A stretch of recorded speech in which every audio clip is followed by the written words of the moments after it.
Nunes finds greener pastures, new cash finds greedy pastor, and Beijing gets groany gesture. That's just a smidgen of what's been going on recently in stuff.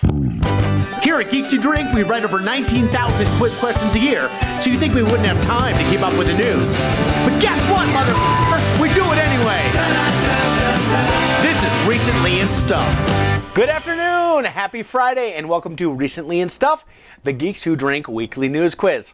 My name is Aaron, and here we go. On Monday, we suddenly lost what Kentucky Derby winner?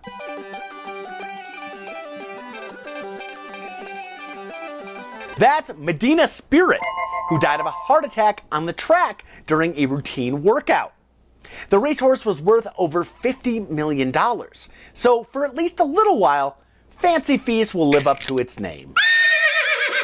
Over the weekend, we also lost what longtime Kansas senator and one-time presidential candidate.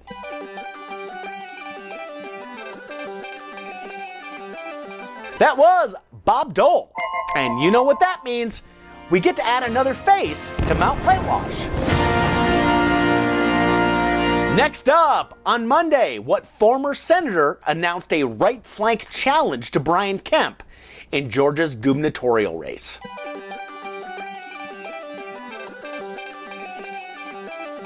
That's David Perdue, who lost his Senate seat to John Ossoff back in January and is now mounting a Trump-endorsed bid for the governorship, blaming Kemp for being too permissive with the, quote, woke left.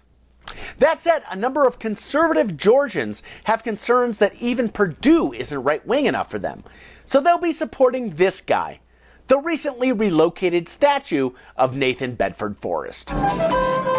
This week in Rich People Getting Away with Stuff, hedge fund billionaire Michael Steinhardt was forced to return $70 million worth of what?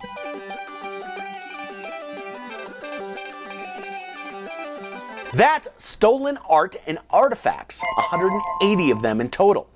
Now, Steinhardt isn't facing any criminal charges, and he insists that the dealers that sold him the items lied about their origins. He says he's stunned that his good friend Le Fantôme would ever do anything illegal. Next up, when her song beat his Billboard record, Taylor Swift sent flowers to what rockin' old-timer?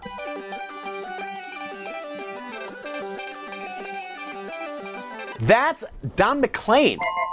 Taylor Swift sent him flowers after her 10-minute song All Too Well dethroned American Pie as the longest #1 hit. Now, for his part, McLean has vowed to retaliate by writing 165 new verses to bring the song up to date. Let's take a listen. A long, long time ago, the Gipper flew in from the coast and everyone said hey. The 6 friends met at Central Perk. A duck, Santana and Rob Thomas got smooth on TRL. They drove Mike Tesla to the Amazon distribution center, but the Bitcoin was on TikTok. Nope. Shut it down. But in other entertainment news, what animated movie leads the box office for the second straight week?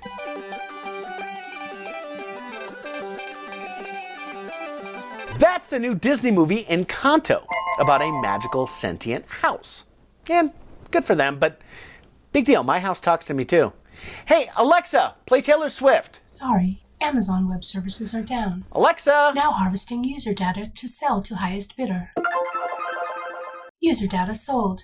Thank you. See? Just as magical. But moving on to business news. Last week, the CEO of digital mortgage company Better.com did what in a Zoom call?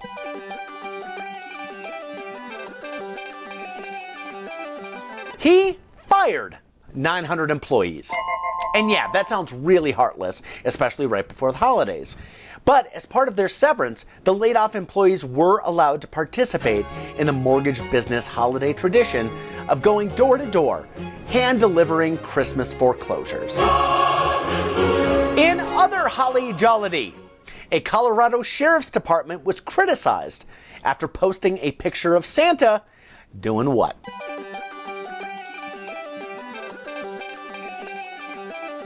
He was applying for a concealed handgun permit.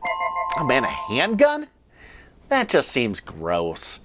I mean, when I go to sit on Santa's lap, the only rock-hard, pokey thing I want to feel jabbing into my backside is Santa's lucky reindeer hoof keychain. Also his cock. Next up, this year's list of the most mispronounced words includes the name of what lovely songstress?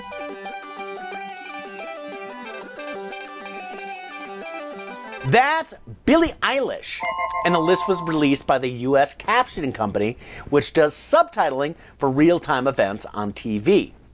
But for real, guys, how hard can it be to say words right? Other words on the list include doggy coin, choiji, Comic-Con, Ethel Rosenberg, and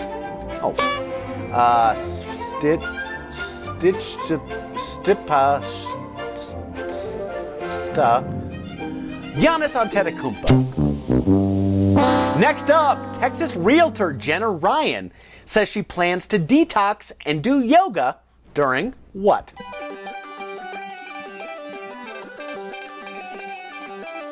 That's the 60-day prison sentence that Ryan got for storming the Capitol. In case you forgot, Ryan is the Texas lady who flew to D.C. on a private plane and said that her white skin would keep her safe from consequences.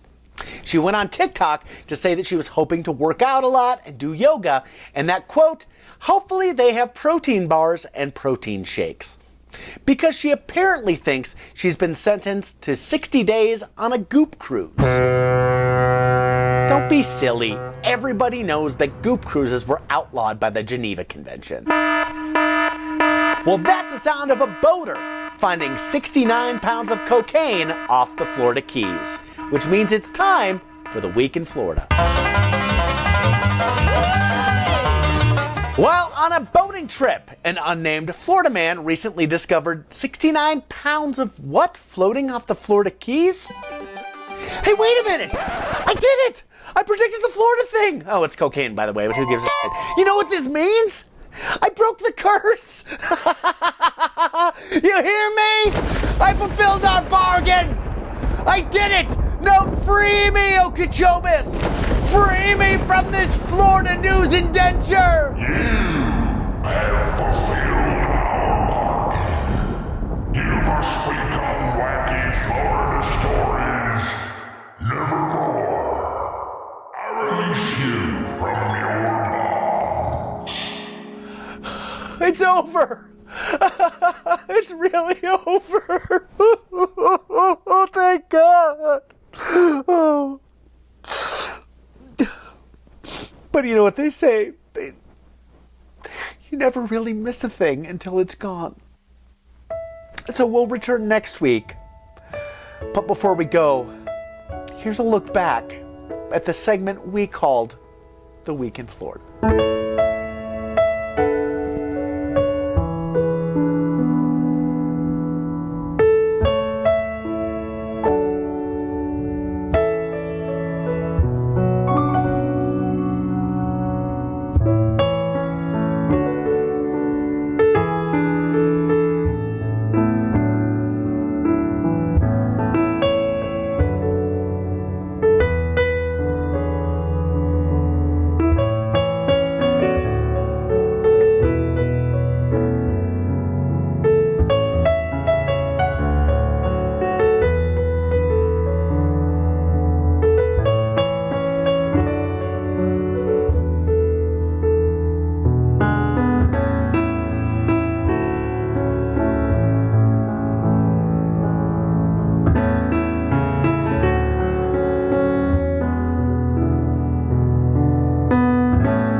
Hi again, it's Aaron. Just wanted to thank you for watching and say that if you can subscribe, it would help us out a whole bunch, so please do that.